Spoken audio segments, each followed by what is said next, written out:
Ada Pak Dik-Dik. Nah, ya. Assalamualaikum Pak Dik-Dik. Oh, Pak Dik-Diknya beda. Waalaikumsalam warahmatullahi wabarakatuh. Waalaikumsalam. Iya, Pak Dik-Dik, silakan untuk apresiasi malam hari ini. Apa saja Jadi yang bisa tadi disampaikan? itu menanggapi apa yang disampaikan oleh sahabat-sahabat gue yang lain sampai terakhir pada Habib Cinta, saya melihat bahwa dalam kehidupan di alam ini sebetulnya banyak hal baik yang bersifat hukum kausalitas, baik bersifat fenomena yang tak terjangkau oleh cita, rasa, asa, nalar manusia. Maka atas ketidakterjangkauan ini maka melahirlah kesadaran adanya yang maha. Yang maha-maha itu bahkan termasuk pada yang maha gaib.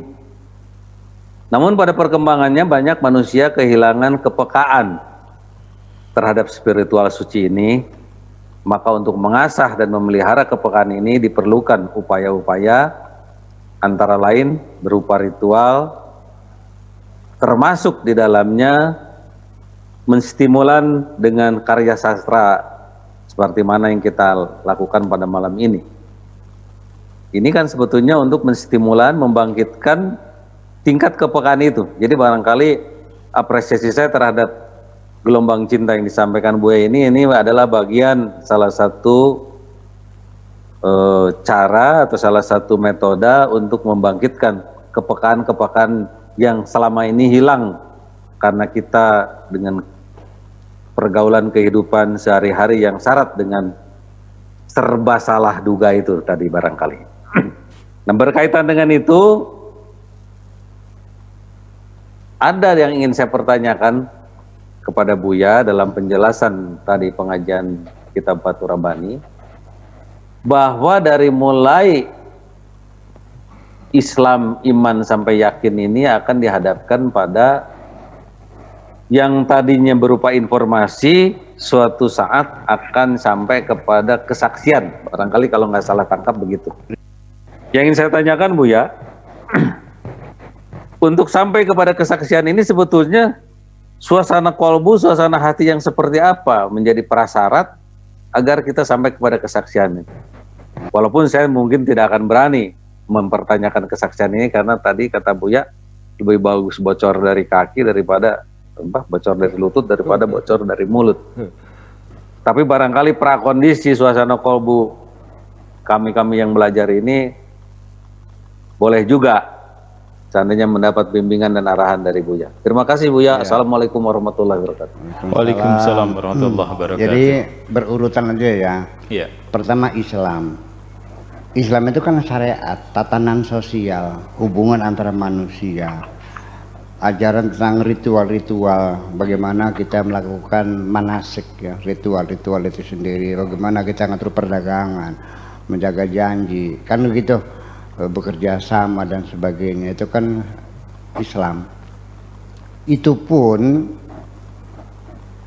tidak jarang menemukan orang yang mengimplementasikan Islam secara sempurna. Selalu ada kekurangan-kekurangannya. Ya kan, ya mungkin naik hajinya rajin, tapi kalau usahanya rentenir, iya kan, mungkin sholatnya rajin, tapi kadang-kadang kalau malam minggu ke tempat-tempat, iya, dugem, iya kecangkingan, kemana ke CI kan gitu, nginepnya kalau Jakarta di Alexis.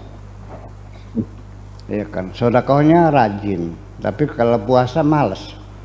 Ya, ditatan saja sulit orang sempurna. Tetapi saya punya standar minimal lah. Artinya kalau orang itu mengklaim sebagai Muslim, saya alat bukti yang paling memastikan dia Muslim minimal ritual-ritual yang termasyhur lah, seperti sholat 5 waktu dikerjakan dan naik haji. Bulan puasa ikut puasa kan gitu. Kemudian habis panen dia keluar zakatnya. Resmi saya harus mengakui dia Muslim. Tapi saya belum bisa memastikan apakah dia mukmin, apakah sudah tingkat iman, belum tentu dong. Itu sebagai sekolah dasar lah kalau sekolah mah. Ya kan begitu. SD lah 6 tahun gitu. Bisa baca segala macam. Nah, ketika orang itu katakan salah satu rukunnya saja, asal orang itu sholatnya rajin aja, apakah dia masih sering melacur, apakah dia nanti udahlah kita abaikan, sudah saya mengakui Anda muslim. Iya. Nah, kalau orang itu sudah melaksanakan syariat Islam secara baik gitu semuanya, juga belum tentu dia itu beriman, belum tentu. Karena iman kan urusan hati. Dan ini kan di Al-Quran disebutkan, diceritakan orang-orang datang qalatil Arab qalu amanna, datang kepada Rasulullah, orang Arab mengatakan kami beriman.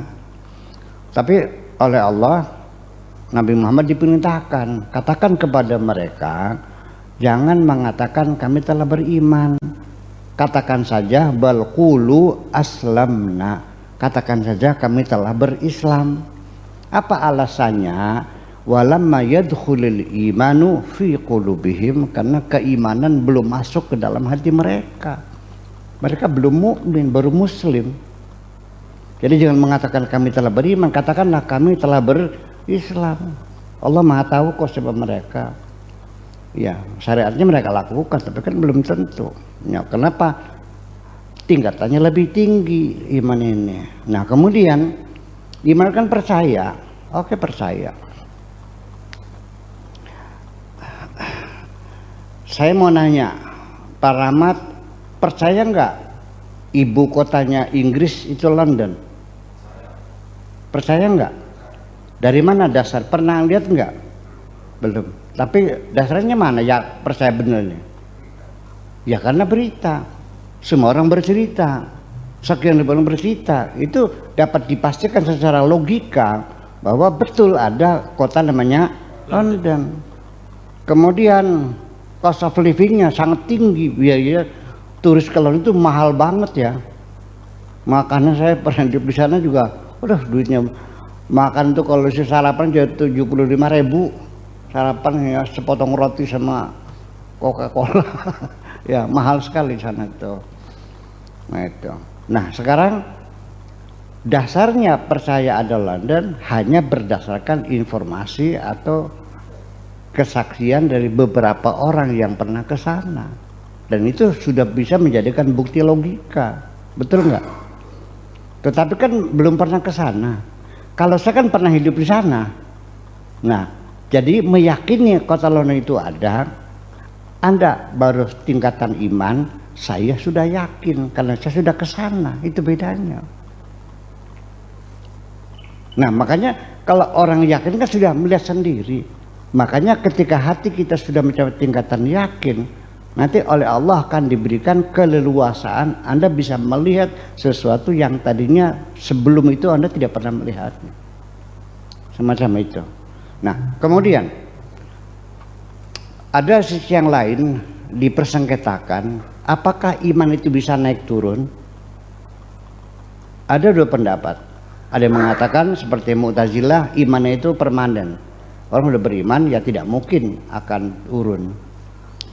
Tetapi pertengkaran itu sampai sekarang tetap tidak pernah menemui titik temu. Tetapi menurut saya ada jalan tengah yang bisa mempertemukan dua pendapat itu, yang mengatakan bertambah berkurang karena dalam teks Al-Qur'annya ada. Wa ma zadathum illa wajaratum imana wa taslima. Jadi ada ziyadah wa nuqsan. Iman itu ada nambah, ada berkurang. Kan begitu, ada Al-Qur'annya, ada dalilnya. Yang mengatakan permanen alasannya juga ada. Sebetulnya mah yang bertambah dan berkurang iman itu adalah cahayanya sebetulnya mah. Cahaya iman itu apa? Artinya apakah iman itu mendorong Anda berbuat kebaikan-kebaikan atau tidak, kan gitu. Jadi ibaratnya, jadi cahaya itu bisa terang, bisa redup. Sebabnya apa? Ketika engkau sering melakukan kemaksiatan, itu sebagai pertanda imanmu sedang menurun. Artinya bukan voltasenya, tapi bohlamnya itu karena banyak kemaksiatan, maka banyak kotoran, banyak debu. Jadi cahayanya menjadi pudar. Jadi bukan voltasenya yang berkurang dari 100 watt menjadi 20 watt, tapi karena banyak kotoran, karena banyak maksiat. Makanya jadi ketika Anda banyak berbuat baik, semangat beribadah, berarti imannya lagi naik, cahayanya. Kenapa? Karena lampu itu kau bersihkan setiap saat, itu saja. Saya kira mungkin seperti itulah liku-likunya tentang apa Islam, iman dan yakin. Iman dan yakin macam itu. Makanya ketika yu'minuna alladzina dzalikal kitabul la raiba fihi hudal muttaqin alladzina yu'minuna bil ghaibi. Beriman kepada gaib, padahal gaib nggak pernah dilihat. Tapi kalau akhirat, wabil akhiratihum yuqinun. Karena kita tiap hari melihat orang dikubur aja, dia pasti mati. Kita melihat sendiri, itu sudah nggak yakin nggak ada mati? Yakin. Iya, kan gitu. Nah, jadi saya kira,